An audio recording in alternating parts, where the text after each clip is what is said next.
c'est Jean-Max Roth, je suis journaliste et puis je suis comme la suite de notre thème. Est-ce que le régime de M. Biya a donné le pouvoir économique aux Bamileke? C'est ce qui se dit un peu partout, qui dit voilà, ils ont le pouvoir économique, les Bamileke au Cameroun, et que finalement, ils seraient un peu trop gourmands parce que là maintenant, ils veulent le pouvoir politique. Alors qu'on leur a donné le pouvoir économique, on a montré à suffisance que, en fait, le processus économique sur toute la ligne, la politique de crédit, la politique monétaire, s'est faite avec l'une des principales cibles qui a été toujours les Bamileke. Donc les Bamileke ont été plutôt les victimes de tout ce qui a été fait jusqu'à présent. Et là, les gens ont lu le capitaine Jean Lamberton sur la question. Lamberton qui a dit que voilà, on va dans l'indépendance du Cameroun. Et le Cameroun, les Bamileke disent l'ethnie Bamileke, c'est un caillou dans la chaussure. C'est un caillou dans la chaussure. Alors cette idée est dans beaucoup de têtes, et dans l'imaginaire de beaucoup de ceux qui ont, n'est-ce pas, hérité de la culture française, de la culture coloniale française, et tous ceux qui pensent comme les Français. Il faut se rappeler que notre éducation au Cameroun est soit anglophone, soit francophone, et les francophones, en réalité, sans s'en rendre compte, ils réfléchissent comme la France, c'est-à-dire ce qu'ils pensent d'eux-mêmes, c'est ce que les Français pensent d'eux. Et eux-mêmes, pareil. Et c'est ce qui fait que l'une des raisons, c'est qu'une grande partie de notre l'essentiel de l'élite du Cameroun, l'élite intellectuelle, l'intelligentsia, a été formée en France. Alors, c'est tout un mindset, qui est comme ça et qui est difficile à extraire si on ne refait pas complètement tout le système éducatif à partir de la maternelle. Donc on peut pas changer ça, c'est là. Des gens vont faire toujours des déclarations, là vont faire des déclarations hypocrites, politiciennes, mais en fait c'est dans le subconscient qu'on le pense. Et on pense également, on l'a dit, on l'a dit quelquefois que oui, effectivement, le pouvoir économique, c'est les Bamileke et on a démontré à suffisance que non, ça n'a pas été le cas, au contraire. Alors nous revenons sur la question par rapport à toute l'actualité. Vous avez vu, il y a eu une grosse actualité sur la question autour de l'arrestation du professeur Maurice Kamto, qui est sorti deuxième, officiellement deuxième, avec des résultats aux yeux de tous, étaient truqués. Avec ces résultats truqués, il est quand même le chef de l'opposition. Alors, monsieur Paul Biya, qui est là 37 ans, depuis 37 ans au pouvoir, l'a mis en prison. Et en ce moment, il est en prison avec un certain nombre de personnes, dont très respectées, comme Christian Pendai Koka, Albert Zoga, Christian Pendai Koka, qui a fait, qui est diplômé de l'université McGill. McGill, c'est la première université du Québec, hein. C'est une université anglo-saxonne, et qui a fait Polytechnique, qui est diplômé Polytechnique de Montréal. Donc c'est euh, qui a conseillé les institutions de Bretton Woods et qui a, à un moment donné, conseillé, y compris le chef d'État, M. Paul Biya, qui, lui, n'écoute aucun conseil, hein. Donc, cette grosse actualité on a vu plusieurs appels au génocide contre les Bamileke, euh, à Vision 4, la chaîne de télévision Vision 4, et donc c'est une ritournelle, on a vu, ça n'a pas commencé aujourd'hui, hein. En 1992, on a vu, il y a des gens qui étaient des Bamileke qui habitaient des provinces qui étaient acquises, entre guillemets, acquises au parti, au régime au pouvoir et au parti au pouvoir, qui ont été, certains ont été expropriés, d'autres ont été chassés, d'autres ont subi des vandalismes, des agressions physiques simplement parce on estimait que vous êtes des Bamileke, vous êtes ici à l'étranger, vous n'avez pas à soutenir un autre parti que celui de M. Paul Biya parce que Paul Biya est de la région.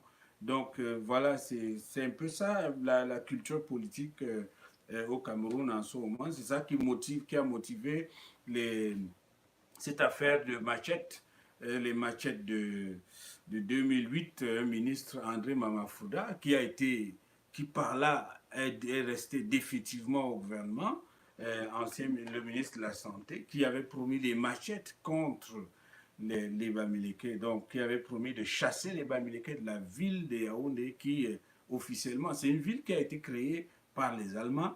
C'était pas a priori, c'était pas le village de quelqu'un, mais il y avait un certain nombre de tribus qui étaient là, les Mborada, les Etoudi, voilà, les Mvortsombala, et donc, mais la ville avait été créée par les Allemands. Et puis, régulièrement, revient donc cette idée que si les gens qui sont considérés comme les Bamileke, y compris ceux qui sont nés à Yaoundé, si les gens qui sont considérés comme les Bamileke manifestent trop, n'est-ce pas, leur opposition politique au régime en place, parce que Yaoundé est dans la zone qui appartient, n'est-ce pas, à des gens du régime en place, alors on va les chasser. Et lui, il a promis de prendre les machettes de leurs ancêtres pour les chasser de la ville de Yaoundé. Donc, tout ça procède de tout ce qui se passe en ce moment et qui revient tout le temps, qui revient tout le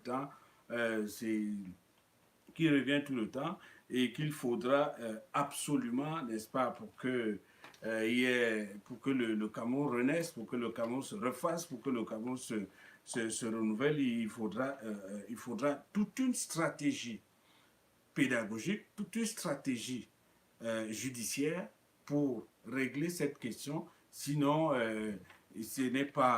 sinon le Cameroun n'a pas d'avenir avec ça. Donc voilà.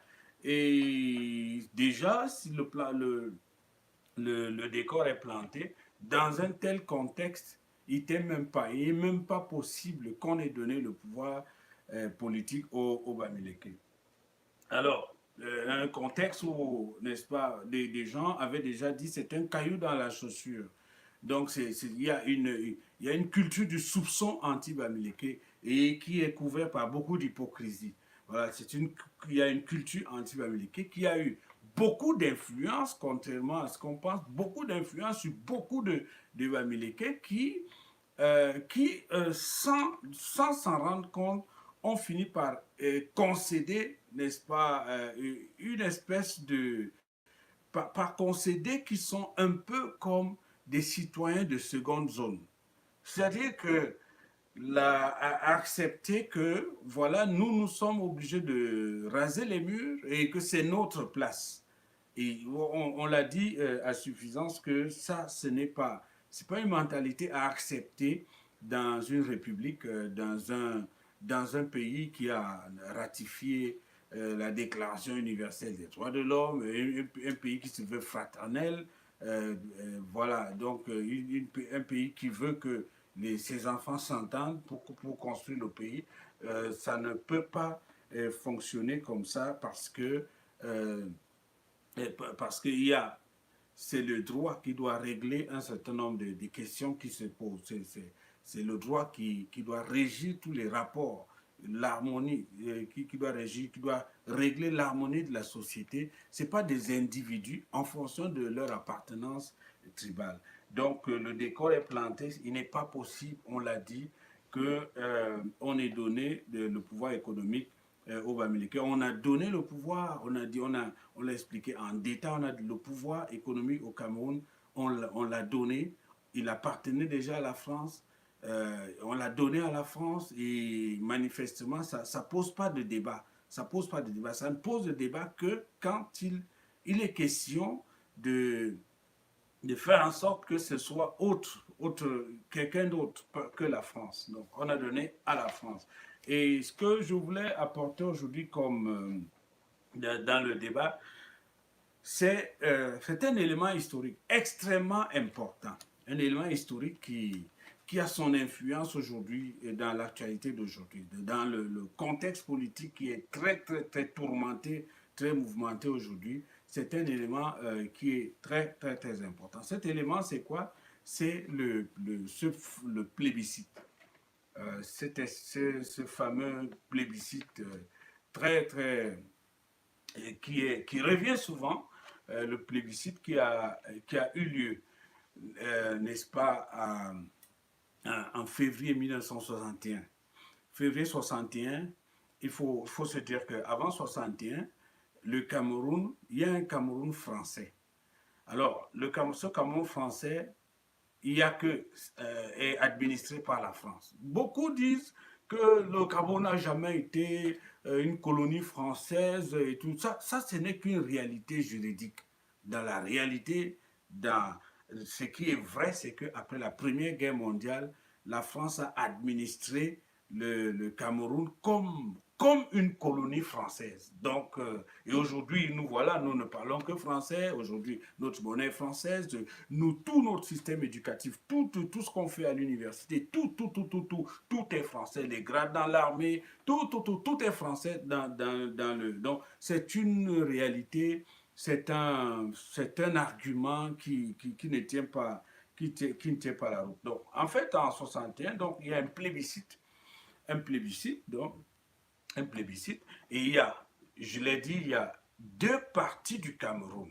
Le Cameroun septentrional, qui est dans le nord, et le Cameroun méridional, le Cameroun, le Southern Cameroons. Donc il y avait Northern Cameroons et Southern Cameroons. Southern Cameroun, c'est Boya et Bamenda. Et Northern Cameroun, c'était des villes comme Dikwa. Et voilà, donc ça, c'était Northern Cameroun. Alors, il y a eu un scrutin en février 1961. Et ce scrutin devait conduire, n'est-ce pas, à la réunification. Parce que ce qu'on doit savoir, c'est que c'est des parties, c'est tous des petits morceaux partis du Cameroun allemand que l'Allemagne a perdu après la guerre de 14-18 parce que après le traité de Versailles, on a poussé l'Allemagne à renoncer à ses colonies. Et ces colonies, ce sont les victorieux, les puissances victorieuses. Il y avait la France là-dedans. Voilà, mais la France qui n'a pas été la plus forte dans la guerre. Mais ces puissances dont se sont partagées les anciennes colonies allemandes. Et parmi les anciennes colonies allemandes, il y a donc Cameroun septentrional et puis la partie du sud. Et ce n'est pas tout. Il y avait une grande partie du Cameroun allemand qui était dans le giron qui avait été confié à la France à cette période-là, après la guerre de 14-18, Première Guerre mondiale. Donc ça a été confié à la France. Et la France, la France ne s'est pas poser beaucoup de questions. La France ne s'est pas poser beaucoup de questions comme les Britanniques qui ont pris une petite partie parce qu'ils avaient besoin de Boya avec le Mont Cameroun parce que ça leur donnait une vue sur le golfe de Guinée, sur le Nigeria et le Cameroun. Donc c'est en cela que nous disent les historiens que ils avaient choisi la ville de Boya, où ils avaient d'ailleurs implanté leur capitale. Donc ça veut dire que bon, la capitale, c'est pas, on n'est pas obligé de conserver Yaoundé comme la capitale du Cameroun. Douala a déjà été capitale du Cameroun, Boya a été capitale du Cameroun, donc on peut, on peut faire comme les autres, on peut créer une nouvelle ville, on doit créer une nouvelle ville. On doit créer une nouvelle ville si on veut moderniser le Cameroun quand ce régime-ci sera parti. Donc il faudra absolument créer une nouvelle ville pour que à nouveau le Cameroun soit un attrait pour toute la sous-région et pour le monde entier. Donc, pour revenir à ce qu'on disait, c'est que la France a eu donc la plus grande partie, mais la France ne s'est pas posé beaucoup de questions. La France a pris des pans entiers du Cameroun que la France a intégré au Gabon à côté, au Congo-Brazzaville à côté et en Centrafrique. Donc, il y a des villes entières du Congo qui sont l'ancien Cameroun, Cameroun, l'ancien Cameroun allemand. Donc la France ne s'est pas posé toutes ces questions. Et, alors on doit quand même s'étonner que pour toutes ces parties qui sont vraiment de très très larges parties parce que le Cameroun allemand, on le sait, avait déjà atteint les 850 000 km², était les 850 000 km², était même plus, les 850 000 km², 700 000 km², donc avec les accords, voilà. Mais c'est curieux parce que toute la partie qui a été bouffée par la France, mais personne n'a jamais revendiqué ça, on n'a jamais posé aucune question à personne à ce sujet. Mais c'est les deux parties qui étaient britanniques, qui étaient administrées à partir de Lagos par les Britanniques qui font débat aujourd'hui, qui font débat. C'est-à-dire que, voilà. Donc, alors, je disais donc que le Nord qui était musulman, qui était le Nord, au terme de ce scrutin, au terme du plébiscite de 61, nous avons perdu le Nord. Je ne vais pas vous amener dans les détails parce que il faut dire que en fait, le Cameroun a porté l'affaire à la Cour internationale de justice. La Cour, le Cameroun, n'est-ce pas, a assigné, a porté plainte contre les Britanniques à la Cour internationale de justice et a perdu le procès. La Cour a décidé définitivement que, voilà, ça, ce n'est plus le Cameroun. Et c'est le président Aïdjo qui avait fait cette plainte. Et ensuite, toute cette partie, là, malheureusement, c'est la partie où il y a Boko Haram, il y a plus de Boko Haram, c'est une partie où il y a des Kanouris, les Bornois, et voilà. Et donc, cette partie a été intégrée donc, dans le nord-est du Nigeria. Bon, maintenant, la partie du sud a voté avec la campagne qu'a menée John Gufoncha, qui était partisan de la réunification, contre le docteur Emmanuel Mbela-Lifa Fendele, c'est-à-dire c'était son opposant, c'était un système qui était parlementaire, donc l'opposant qui à l'époque était un militant de la réunification, lui, il a battu campagne pour que cette partie rallie plutôt le Nigeria. Alors, en 61, donc, le camp de Foncha, avec les Mouna, avec tous ces gens, ce camp a gagné. Alors, ce camp gagne donc. Qu'est-ce qui se passe? Il se passe que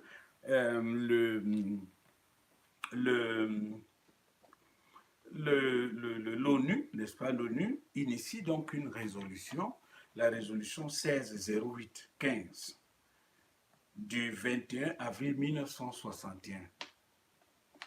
L'ONU, je rappelle, c'est l'ONU qui a organisé le scrutin de la réunification. L'ONU, donc, au terme de ce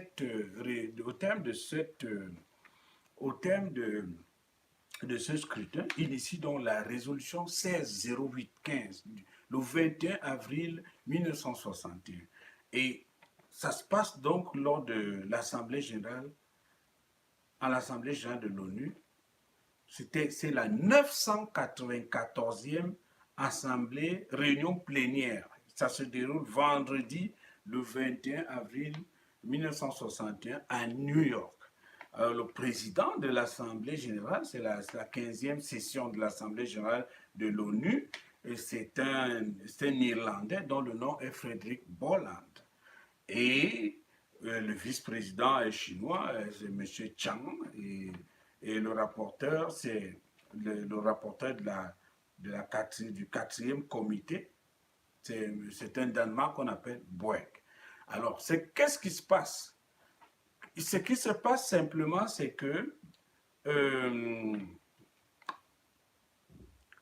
pour cette résolution prend acte du fait que le Southern Cameroun, c'est-à-dire que la partie qui était au sud, la partie où il y a la guerre en ce moment, donc prend acte du fait que ces gens ont remporté l'élection et qui vont rejoindre la partie francophone. Alors, qu'est-ce qui se passe au cours de cette réunion? Il se passe que la France et ses anciennes colonies votent contre cette résolution, la résolution qui établit la réunification. Vous allez être très très surpris, vous allez être surpris que le Cameroun a voté contre sa propre réunification. Vote contre la réunification. Il n'explique pas que, en fait, il n'explique pas que oui, on vote parce qu'on a un problème, par exemple, dans le Nord, le Nord. Et il n'explique pas, on ne dit pas clairement ce qui se passe. Mais on constate simplement que parmi les gens qui votent contre la réunification, contre la résolution de l'ONU pour la réunification, il y a le Cameroun, il y a la Centrafrique, il y a le Tchad, il y a le Congo-Brazzaville, il y a le Bénin, il y a le Gabon, il y a la France, bien sûr, le chef de file, il y a Madagascar, il y a la Côte d'Ivoire, le Luxembourg, le Niger. Il y a bien évidemment la Haute-Volta, à l'époque ça s'appelait Haute-Volta, c'est-à-dire l'actuel Burkina Faso. Donc, c'est toutes les colonies françaises. Donc, alors, il y a parmi les abstentions, parmi les abstentions, il y a Haïti, il y a l'Italie, le Panama, le Pérou, le Portugal, l'Espagne, la Colombie, El Salvador, le Guatemala. Voilà. Mais parmi en fait, il y a 64 nations qui votent pour. Là-dedans, il y a l'Union soviétique, désormais Russie, voilà. Il y a les États-Unis, il y a des pays qui sont sortis, en tout cas, qui depuis le début étaient déjà, se manifestaient déjà comme pour le panafricanisme, comme le Mali, la Libye, Cuba. Donc, eux, ils vont voter, heureusement, il y a les États-Unis, voilà. Donc, eux, ils vont voter pour la France et toutes ses colonies votent contre la réunification du Cameroun. Et on ne sait pas ce qui se passe. On se dit, mais on ne comprend pas. Les Camerounais, vous voyez, les Camerounais aujourd'hui disent, oh, le Cameroun est un et indivisible, le Cameroun est un et indivisible, le Cameroun est un et indivisible. Mais en réalité, personne n'y a jamais vraiment cru. J'ai dit que le président Aïdjo a battu campagne, il s'est battu pour que, en fait, le nord, la partie nord, rejoigne le Cameroun. Ça, oui, ça, on l'a vu faire. Maintenant que c'était plutôt le sud, la partie sud, où M. Biya fait la guerre aujourd'hui, M. Biya qui est le successeur, qui est l'héritier du régime Aïdjo, qui travaille pour la France, pour le colon. Donc là, c'est là où M. Biya fait la guerre aujourd'hui. Et alors, qu'est-ce qui s'est passé en fait? Qu'est-ce qui s'est passé pour que la France et le Cameroun votent contre la réunification du Cameroun? Qu'est-ce qui s'est passé? Bon, était-il contre le fait que on ait perdu de la partie nord? Auquel cas, on allait dire, comme on dit chez nous, auquel cas on allait dire non, ok, dans ce cas, on va d'abord prendre quand même ce qu'on a gagné, on va d'abord être content, on va d'abord fêter ça, et puis on va faire les procédures après, c'est-à-dire on va aller en justice après. Mais rejeter tout comme ça, c'est ça qui était étrange. Alors, mais qu'est-ce qui s'est passé? Alors, on le saura plus tard parce que il y a des débats de coulisses. Dans les coulisses, il y a une diplomatie du couloir entre les Américains et les Français, les grandes puissances. Ça se discute parmi les grandes puissances. Alors, vous allez comprendre le vrai problème. Le vrai problème, donc, on le découvre ici dans, dans une note déclassifiée de la CIA. Center Intelligence Agency, le service secret américain. Donc, on le découvre dans une note déclassifiée de la CIA. C'est une note qui est déclassifiée le 29 mars 2005. Alors, c'est une note qui est donc déclassifiée le 29 mars 2005 et c'est une note du 6 avril 1961 parue dans le bulletin d'information, le bulletin interne de la CIA qu'on appelle Secret Weekly Review. C'est un bulletin hebdomadaire. Et c'est à la page 16. C'est un document de 26 pages. Bon, je vous fais grâce du numéro. Donc là, il nous explique c'est écrit en anglais, je vais essayer de vous traduire un peu, je vais traduire ça en substance un peu ce qui se passe. Ils disent que euh, le chef, le régime modéré du président Ahidjo était n'était pas content d'avoir perdu le nord, la partie nord du Cameroun, il n'y a pas de problème à ce niveau, et qu'il il était dans tous ses états, et que maintenant, son problème, c'était que le, la réunification le mettait dans le mettait, n'est-ce pas, allait le confronter, allait le mettre contre les gens avec les radicaux. Les radicaux venant, n'est-ce pas, de la partie sud. Et la partie sud, dont le Cameroun, c'est-à-dire la partie sud de British Cameroon, de ce Cameroun britannique-là. Donc, il allait avoir à faire, nous explique cette note, que là maintenant, ça va être, on va avoir en plus 300 000 Bamileke qui vont rejoindre, qui vont rejoindre qui vont rejoindre le Cameroun francophone. Et ça va aller, et ils disent que, bon, le discours de l'époque, que ça va aller, n'est-ce pas, ça va aller booster les terroristes qui sont, écoutez, dans Terrorist Wing, Prime Minister of the Cameroon, voilà, l'aile terroriste de l'Union des populations du Cameroun, qui est par, influencée par le communisme, voilà, donc. Et,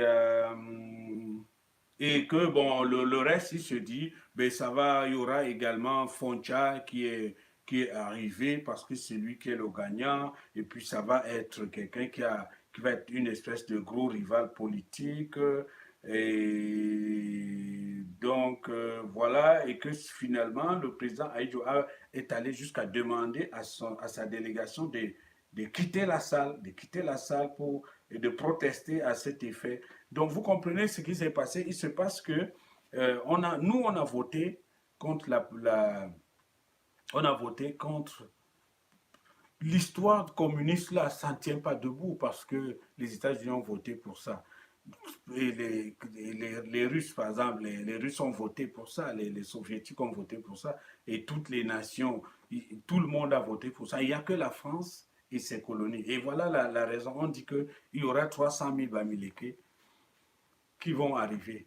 Donc, rien que parce que on a dit que, rien que parce qu'on risquait d'avoir 300 Bamileke, la France a mobilisé toutes ses colonies, y compris ceux qui prétendent aujourd'hui que le Cameroun est un et indivisible, pour voter contre la réunification. Ça, c'était pour vous dire jusqu'à quel point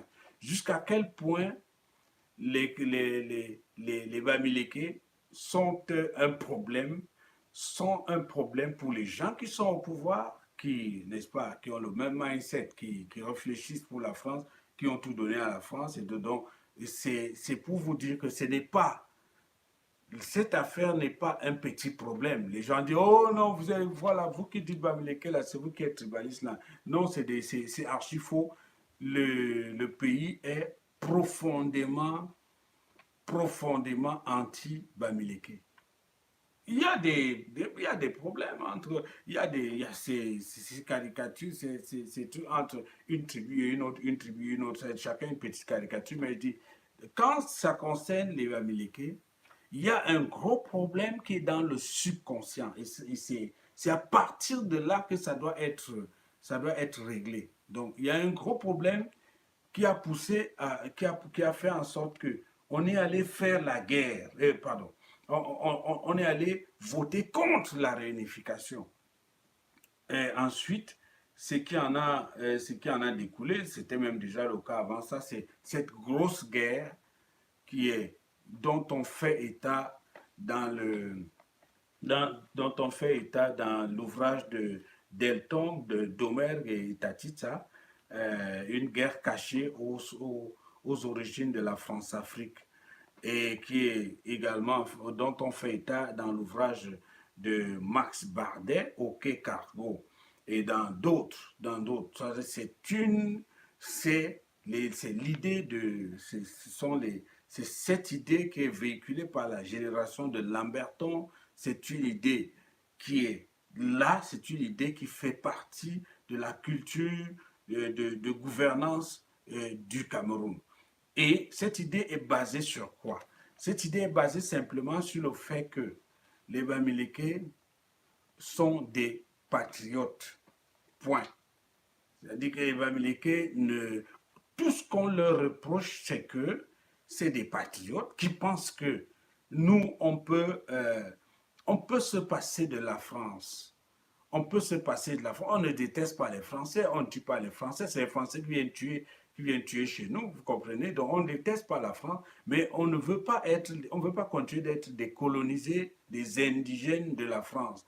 Et c'est tout ça c'est la seule chose qu'on reproche aux Bamileke. Quand on dit Bamileke, c'est pas tous les Bamileke. Il y a des chefferies qui, depuis les Allemands, sont, travaillent avec le colon, sont du côté du colon. C'est donc toute proportion gardée. C'est pas un bloc comme ça tel qu'on les présente. On dit c'est pas un gros bloc qui est contre, qui veulent prendre le pouvoir et qui, voilà. Donc, c'est ça. Tout ce qu'on leur reproche, c'est ça, c'est que c'est le patriotisme. Et ça ne suffit pas, c'est pas seulement le patriotisme, c'est que, comme le disait encore le professeur Angel Benveng dans un ouvrage qui n'est même pas au programme, Histoire du Cameroun, un petit ouvrage comme ça qui traînait au poteau, il disait que les Bamileke ont une particularité, c'est que ce sont une particularité au sud du Sahara, que ça n'existe, c'est très rare au sud du Sahara. Ils ont la particularité d'être un terme très très banal. Eux, ils sont prévoyants, mais que ça n'existe pas au sud du Sahara. Prévoyants, c'est ça qui fait que qu'on le dit, on dit que les Bamileke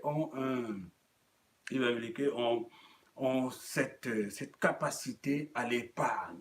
Et si aujourd'hui la mentalité de l'épargne est allée dans tout le pays, et tout le monde a adhéré, beaucoup de gens ont adhéré à cette mentalité de l'épargne qui n'est pas issue de la banque, des conseils banquiers, qui est traditionnelle, qui est quelque chose qui est traditionnel à l'Afrique, donc dans le monde entier. Si on est entré, si beaucoup sont là-dedans, c'est parce qu'on l'a hérité de la mentalité, de la culture des Bamileke. On ne dit pas que ce n'est que chez les Bamileke qu'on a hérité de beaucoup de choses. Chez les Peuls, chez les Tupuri, chez les Kirdi, dans toutes les tribus, y compris les Bétis, y compris les Douala, on s'est partagé beaucoup de choses. Donc c'est pas du suprémacisme, c'est pas pour dire que les Bamileke sont plus forts en tout.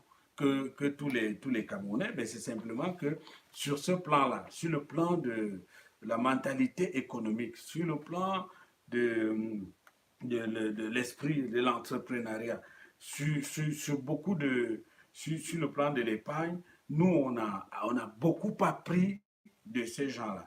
Et on a dit, ils sont prévoyants. Et comme ils sont prévoyants, ils ont un œil. Ils ont un œil sur le colon, qui est en fait un exploitant, qui n'est pas l'œil de tout le monde. C'est-à-dire que le colon, pour un Bamileke, ce n'est qu'un petit malin qui vient exploiter. Bon, alors pour beaucoup de gens, pour beaucoup d'autres, ils pensent que le colon, c'est notre ami, c'est notre partenaire, c'est notre frère. C'est donc, voilà, tout ce qu'il fait, c'est dans notre intérêt, mais c'est pas vrai. C'est même pas prévu comme, c'est comme De Gaulle disait que la France n'a pas d'amis, la France n'a que des intérêts. Donc, lui, non, on est comme ça, on s'en fout, mais pour beaucoup de Bantous, la présence de quelqu'un quelqu'un qui apparaît devant un Bantou, pour beaucoup de Bantous, ils ont gardé cet esprit ancestral. On doit lui dérouler le tapis rouge, on doit tout lui donner parce qu'il vient en frère. Et la colonisation, coloniser les gens, dominer les gens, c'est passer par cette mentalité qui consiste à voir tout le monde comme une bonne personne qu'il faut bien accueillir et à qui il faut tout donner gratuitement.